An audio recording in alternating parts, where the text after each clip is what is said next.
Madagascar est la 5e île du monde, mais aussi l'un des pays les plus pauvres de l'Afrique subsaharienne. Plus de 60% de la population vit avec moins d'1 € par jour. La malnutrition touche la moitié des enfants de moins de 3 ans. L'agriculture est le principal pilier de l'économie. Près de 80% de la population active y travaille. Aujourd'hui, le secteur est en danger, menaçant la sécurité alimentaire de l'île. Déforestation sauvage, culture traditionnelle sur brûlis, faible productivité, insécurité foncière et augmentation du prix des engrais, toutes ces raisons ont contribué à la diminution du rendement des sols malgaches. Afin d'enrayer cet appauvrissement des terres, les autorités malgaches ont fait appel à des organismes internationaux pour développer une agriculture durable à partir des techniques de l'agroécologie et notamment le semis direct sur couverture végétale, le SCV. Au nord de l'île, près du lac d'Alaotra, Solofo a adopté le SCV sur ses terres en 2003.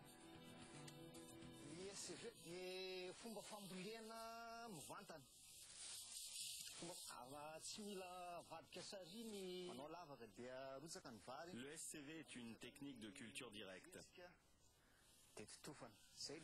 grâce à laquelle il n'est plus nécessaire de labourer la terre. Une fois que j'ai récolté ma culture de maïs et de niébé, j'ai laissé les tiges pourrir.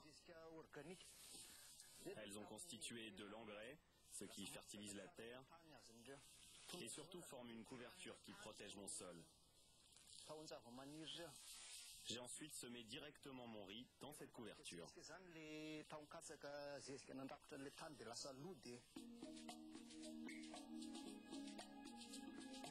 Lucien Segui est agronome au CIRAD, un des organismes français spécialisés en recherche agronomique. Il parcourt le monde pour faire la promotion de l'agroécologie et du SCV. L'agroécologie, pour moi, c'est de cultiver les sols de la planète durablement, mais au lieu d'acheter des engrais, des herbicides et des matières qui, malheureusement, sont souvent polluantes, on se sert de tout ce que la nature nous montre dans ces écosystèmes et on transpose ces modes de fonctionnement dans l'agriculture. On va mettre des plantes avec les cultures qui nous intéressent et ces plantes-là vont faire le travail des charrues. Mais c'est un travail biologique. Il a planté différentes cultures sur des parcelles test qui permettent aux agriculteurs malgaches d'appréhender ces nouvelles pratiques. Vous pensez que c'est de la matière verte? Non, regardez, ce maïs est là. Et vous remarquez qu'avec lui, il y a une liane qui pousse. Elle couvre le sol très vite. Elle va plus vite que les mauvaises herbes. Elle va les dominer. Et elle a une autre fonction, c'est qu'elle capte l'azote qui est dans l'air. Eh bien voilà une plante qui fait ce qu'on appelle les services écosystémiques fantastiques. Elle contrôle les mauvaises herbes, elle remplace un herbicide. 2, elle a un système pivotant, une racine qui est très solide et très profonde et qui améliore la structure du sol pour que l'eau s'écoule très rapidement. Voilà, et donc, qu'est-ce qui va se passer? On va récolter le maïs, et quand on va arriver au bout de saison sèche, quand elle va faire ses fruits, elle va sécher, et on aura une couche de paille comme ça au-dessus du sol. Et les sols seront toujours protégés sous une couche de paille. Donc c'est une façon de contrôler naturellement, sans matière active polluante, herbicide, de contrôler les mauvaises herbes. Voilà, un exemple.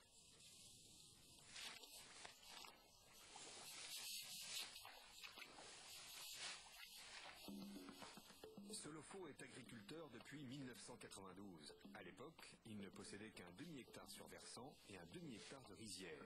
Aujourd'hui, il est propriétaire de 22 hectares de terres cultivables. Le premier bénéfice que j'ai constaté, c'est la protection du sol, puisque le SCV empêche l'érosion. Le deuxième bénéfice, c'est économique, car ça donne un meilleur rendement, et ça s'améliore d'année en année. De plus, la qualité du riz est bien meilleure. Solofo a pu investir et développer son exploitation, construire une maison en dur et même acheter un motoculteur.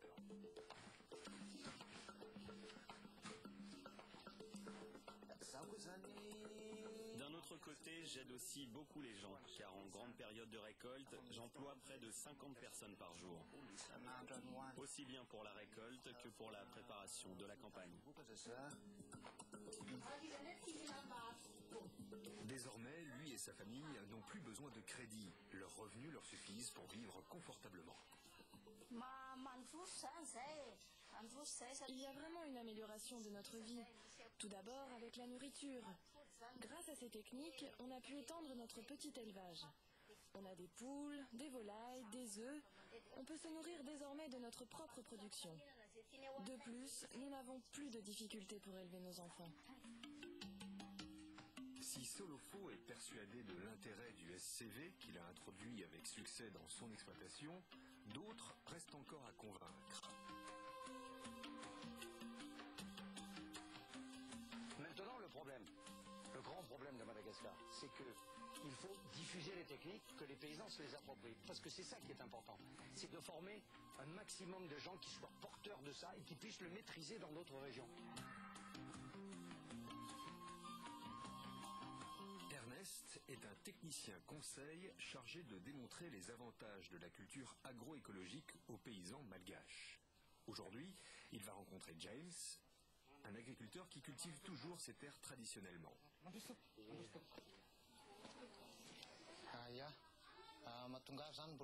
La raison pour laquelle je n'adopte pas le SCV, c'est parce que je suis très attaché aux techniques traditionnelles. J'ai déjà tous les équipements, la charrue, les bœufs. C'est un peu difficile de les convaincre. Du fait que ce sont des grandes personnes, ils ont leurs propres habitudes techniques depuis longtemps déjà, et c'est difficile de les faire changer. Je l'ai déjà amené voir les réalisations d'un paysan qui utilise le SCV. Je lui ai aussi présenté des documents et des brochures. Et je lui ai aussi montré les comptes d'exploitation qui montrent les avantages du SCV. Mon problème, c'est que je suis sur une propriété commune, un héritage commun qui n'est pas encore partagé entre tous. Comme il s'agit d'un héritage, nous nous engageons à l'exploiter et nous y passons beaucoup de temps.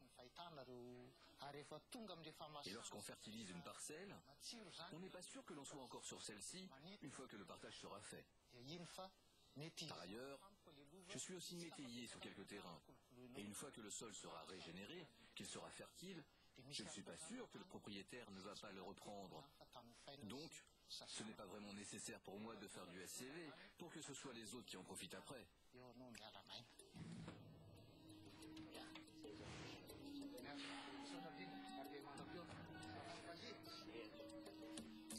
James est un exemple des nombreux paysans qui ne peuvent se permettre d'investir sur du long terme.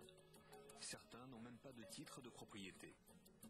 À Madagascar, les terres agricoles dites terres de réserves indigènes sont la propriété de l'État, sur lesquelles les paysans ne disposent que d'un droit d'usage précaire. Depuis peu, une réforme a institué des guichets fonciers. Ces guichets permettent aux agriculteurs de déterminer sur le cadastre les terres qu'ils cultivent, de se renseigner sur leurs droits et, le cas échéant, de régulariser leur acte de propriété.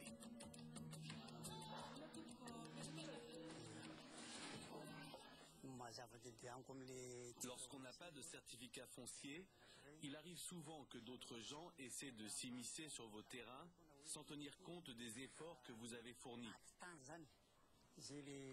Une personne riche peut s'accaparer vos terres. Au moins, avec mon titre foncier, je suis tranquille chez moi. Avec l'obtention du titre foncier, il n'y a plus de litige. Je suis rassuré car je serai le bénéficiaire de tous les efforts déployés sur mon terrain. Ces institutions sont très utiles pour les paysans. Car les certificats fonciers que délivrent les guichets nous servent ensuite de garantie pour pouvoir prétendre à des crédits auprès des institutions de microfinance.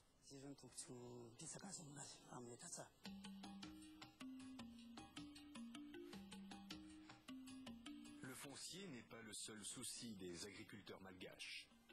Du fait de la déforestation, un autre problème vient s'ajouter au désordre: l'érosion des sols. Le gouvernement malgache a fait appel à différents organismes pour pallier la dégradation. François Julien est chef de projet à l'Agence française de développement et Philippe Grandjean, opérateur au CIRAD. Mais là, on est vraiment tout à fait au cœur de la problématique.